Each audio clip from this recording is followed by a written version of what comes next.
Palaging sinasabi ni President Marcos, hindi namin ni-recognize ang ICC. Kasi hindi natin membro. Hindi kami nagko-cooperate sa ICC. Anong ginawang rason ni Pangulong Bongbong Marcos? Interpol! Bullshit! Interpol! Ako! Naging chief PNP ako! Alam ko ano ang papel ng Interpol sa mundo! Huwag niyo akong lukuhin! Commitment sa Interpol! Bullshit! Interpol! Presidente ka! Presidente ka ng Pilipinas!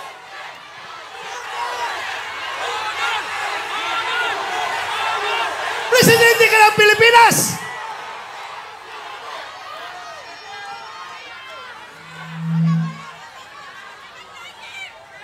Presidente ka ng Pilipinas! Magpa-pressure ka sa Interpol? Ha?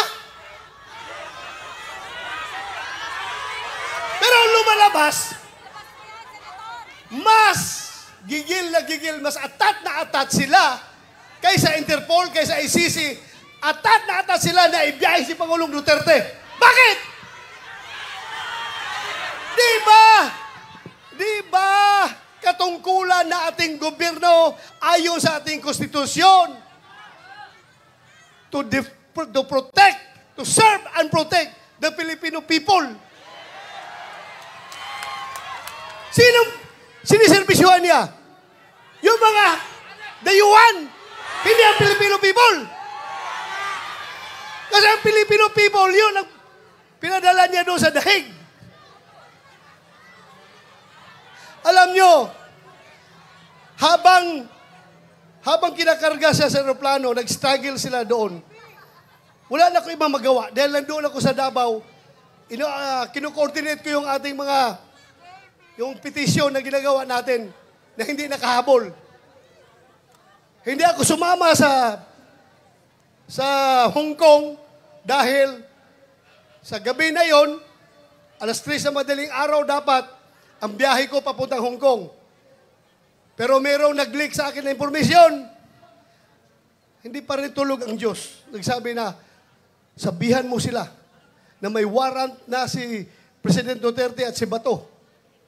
Uhulihin sila pagbalik nila dito, galing sa Hong Kong. So tinawagan ko si Bingbong Vizcaya. Sabi ko, sir, meron ng warrant. Hindi na ako hahabol dyan. Asikasuhin ko na lang yung petition natin dito. Petition for certiorari and prohibition. Kinordinate ko yung ating mga abogado. Sila tornitor yun. Pero nung kinarga na siya, wala na ako. Ano bang gagawin ko? Alam yung nagawa ko? Naghanap ako ng tao nakakilala yung piloto ng eroplano. Pinasabihan ko yung piloto, sabihan mo, pag gawin niya yan, ibiyahe na si Pangulong Duterte. He will go down in history as the pilot na naghatid sa pinakamabait, pinakamahal na Pangulo doon sa dahig. Sabi ko, merong nagko-communicate sa amin dalawa. Sabihan mo, pagdalahin niya si Pangulong Duterte doon, mananagot siya sa taong bayan. Mananagot siya.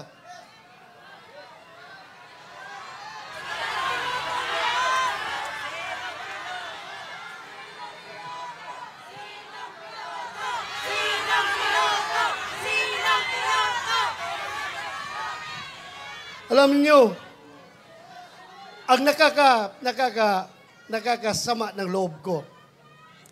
Alam mo yung isang barangay kapitan? Isang barangay kapitan, maliit na barangay.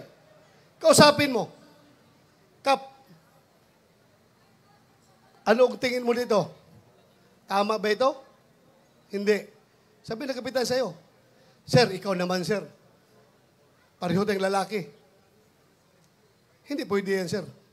Hindi talaga. So may isang salita. Pero may nakausap ako isang presidente. bisis ha! Unang bisis! Doon sa Bukidnon. Kasi nung 2022 election, kung hindi si Inday Sara makasama sa kanilang rally, kasi mayroong ibang commitment, ako ang nagpo-proxy kay Inday Sara. Kasama kami na sa stage. Siya ang kandidato ng presidente, ako ang nag-represent kay Inday Sara. Nag-uusap kami doon sa Bukidnon. Alam mo, sabi sa akin, hindi siya papayag na makialam ang ICC sa ating bansa. Hindi pa siya presidente noon. Hindi pa presidente. Pangalawang bisis, presidente na siya. Doon sa Malacanang, inimbitahan niya kami. Tinanong ko siya, ano ba itong stand niyo, Mr. President? Pabago-bago. Iba yung sinasabi mo, tapos yung mga tao mo, iba ang sinasabi. Ano ba talaga? Mabuti yung lalaki sa lalaki, sir. Sabi ko, lalaki sa lalaki, sir. Prangkahin mo ako. Para I know what to do. Please, prangkahin mo ako. Sabi niya sa akin, alam mo ba to? Kahit gabuhok mo, kahit wala akong buhok ha, kahit gabuhok mo or buhok ni President Duterte, hindi mahahawakan ng ICC. Hindi ako papayag na papasok ang ICC dito. Alam mo, dagdag niya. Kasi, kung papayagan ko yan, alam nyo, kung papayagan ko yan, after ninyo, mga Duterte, ikaw, after sa investigasyon ninyo, baka kami na naman ang isusunod ng ICC. So, naniwala ako. Pero bakit ngayon, yung nagkahiwalay ang unit team, bakit biglang nagbago? Bakit biglang nagbago? Halata na itong lahat, ang ugat nitong lahat, ay kasakiman sa poder ng gobyerno. Ayaw nila na papalit si Vice President Inday Sara sa 2028 para maging presidente. Sinimulan nila yan sa People's Initiative. Doon nagsimula. Nagka-litsi-litsi ng Pilipinas. Ngayon, anong nangyari? Saan pupunta ang Pilipinas nito? Wala. We are very much divided. Mabuti sana kung ang division ay 50-50. Hindi ako statistician, pero alam ko, ang division ay nasa 80-20. 80 tayo, 20 lang sila. Pero, yung 20 na yan, sila may hawak ng poder ng gobyerno, kaya tayong 80, kaya tayo ang majority, tahimik lang ang mga tao dahil nagtitimpi lang ang mga tao. Nagtitimpi lang ang mga tao. Anywhere I go, Luzon, Visayas, Mindanao, magsabi lang tao sa akin, Sir, sabihan mo yung kasama mo sa Team Suka. Sige lang, sir. Tiis lang kayo. Basta kami, sir, alam namin what to do. Alam namin, sir. Basta kami, makita na lang natin sa balota kapag kami bumoto. Magugulat na lang kayo kung anong magiging resulta. Ako na may naniniwala. Dahil hindi man ako nakiusap sa kanila. Hindi ako nakiusap sa kanila. Sila kusang loob na lumapit sa akin.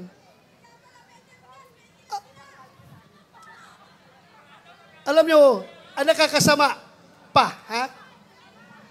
Ako, kilala ko at nakasama ko si Pangulong Duterte almost 40 years. 39 years, more than 39 years. Magpo 40 years na kami magkakilala.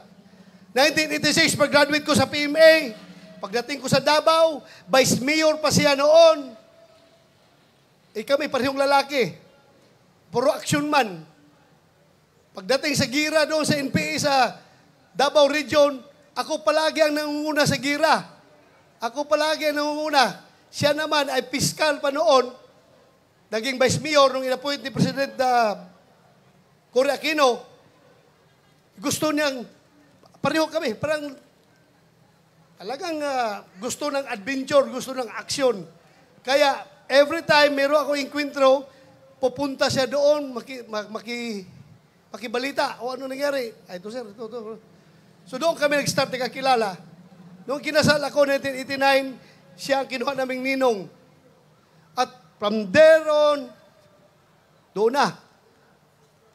Nagsimula ang aming samahan. Pero ako, ipagmayabang ko talaga sa inyo. Yung tao na yan. For 40 years, nakilala ko siya at nagkakasama kami.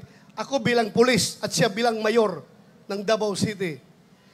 Kahit isang utos na para sa pansarili, pang-personal at pang-politikal na utos, walang binigay sa akin yan si Pangulong Duterte. Ganon po siya. Katino na tao.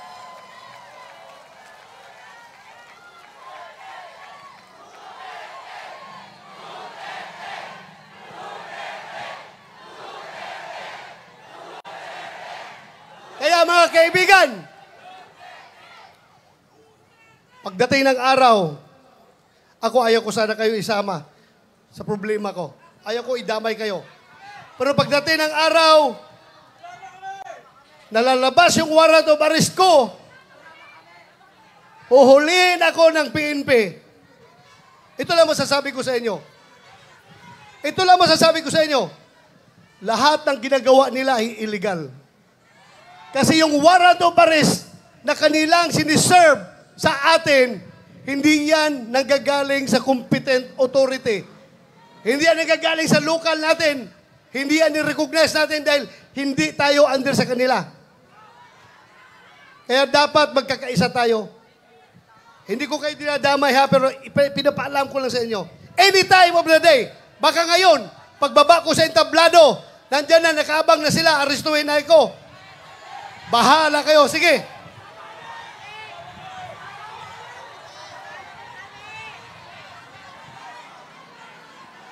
Kawawa ang Pilipinas.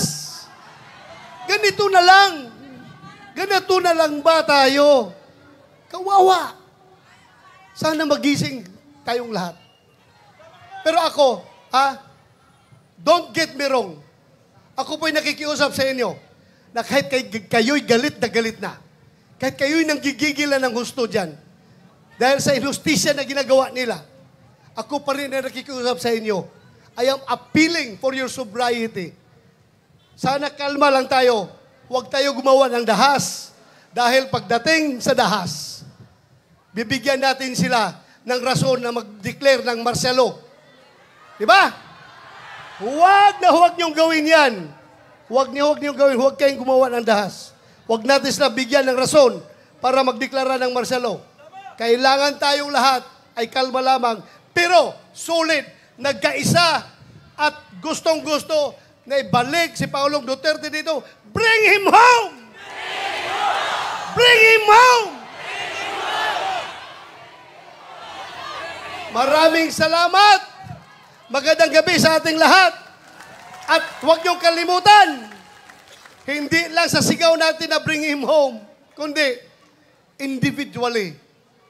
Magdasal tayo sa Poong May Kapal na sana yung sitwasyon ni Pangulong Duterte doon ay kayang-kaya niyang malusutan yon at sana magtatagumpay siya sa kanyang laban. Yun lang, maraming salamat at magandang gabi sa ating lahat. Thank you. Mga kababayan, Senator Ron. Nagsuporta-suporta kami kay Presidente